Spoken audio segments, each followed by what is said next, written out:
हिमालय की ऊंची चोटियों पर बसे कैलाश पर्वत में भगवान शिव और माता पार्वती निवास करते थे। पूरा कैलाश दिव्य ऊर्जा से चमकता था। लेकिन एक दिन माता पार्वती के मन में एक भाव जागा। उन्होंने सोचा, जब मैं स्नान करूं तब मेरी रक्षा करने वाला कोई अपना होना चाहिए।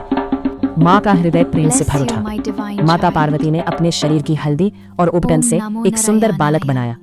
उसकी आंखों में मासूमियत थी, चेहरे पर तेज था और माँ के प्रेम की दिव्यता उसमें बस चुकी थी। माँ पार्वती ने अपनी शक्ति से उसमें प्राण फूंक दिए। बालक जीवित हो उठा। माँ, उसने पहली बार कहा। माता पार्वती की आंखें प्रेम से भर गईं। उन्होंने कहा, पुत्र, आज से तुम मेरे द्वार के रक्षक हो। बालक ने हाथ जोड़कर कहा, माँ, आपके आदेश से बढ़कर मेरे लिए कुछ नहीं। माँ, आपके आदेश की रक्षा करना ही अब मेरा धर्म है। जब तक मैं यहाँ खड़ा हूँ, आपकी अनुमति के बिना कोई इस द्वार को पार नहीं कर सकता। कुछ समय बाद भगवान शिव कैलाश लौटे। वे सीधे माता पार्वती के कक्ष की ओर बढ़े, लेकिन द्वार पर खड़े उस बालक ने उन्हें रोक दिया। रुकिए, माता के आदेश के बिना कोई अंदर नहीं जा सकता। भगवान शिव मुस्कुराए। उन्होंने समझाया, मैं शिव हूँ, इस घर का स्वामी। लेकिन बालक अपने कर्तव्य पर अड़िग रहा। भगवान शिव के गणों ने उस बालक को हटाने की कोशिश की, लेकिन वो साधारण बालक नहीं था। वो माँ पार्वती की शक्ति से जन्मा था।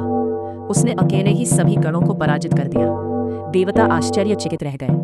भगवान शिव का क्रोध बढ़ने लगा। कभी कभी अहंकार में ही कर्तव्य भी टकराव का कारण बन जाता है। अंततः भगवान शिव ने अपना त्रिशूल उठाया और एक ही प्रहार में उस बालक का सिर धड़ से अलग हो गया। पूरा कैलाश मौन हो गया। हवा रुक गई। देवता स्तब्ध रह गए। उसी समय माता पार्वती बाहर आई। अपने पुत्र को उस अवस्था में देखकर उनका हृदय टूट गया। उनकी आंखों से आंसू बहने लगे और उनका क्रोध संपूर्ण ब्रह्मांड में फैल गया। अगर मेरे पुत्र को जीवित नहीं किया गया तो मैं पूरी दुनिया नष्ट कर दूंगी। भगवान शिव को अपनी भूल का एहसास हुआ। उन्होंने शांत स्वर में कहा, मैं इसे फिर से जीवन दूंगा।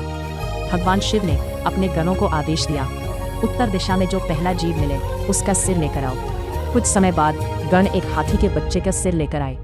भगवान शिव ने उस सिर को बालक के शरीर से जोड़ दिया और दिव्य शक्ति से उसे पुनर्जीवित कर दिया। बालक फिर से जीवित हो उठा। माता पार्वती की आंखों में खुशी लौट आई।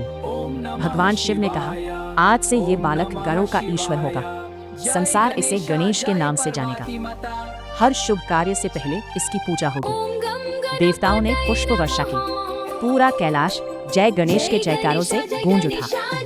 ये कहानी केवल भगवानों की नहीं, ये माँ के प्रेम, कर्तव्य की निष्ठा और गलती के बाद सुधार की सीख देती है।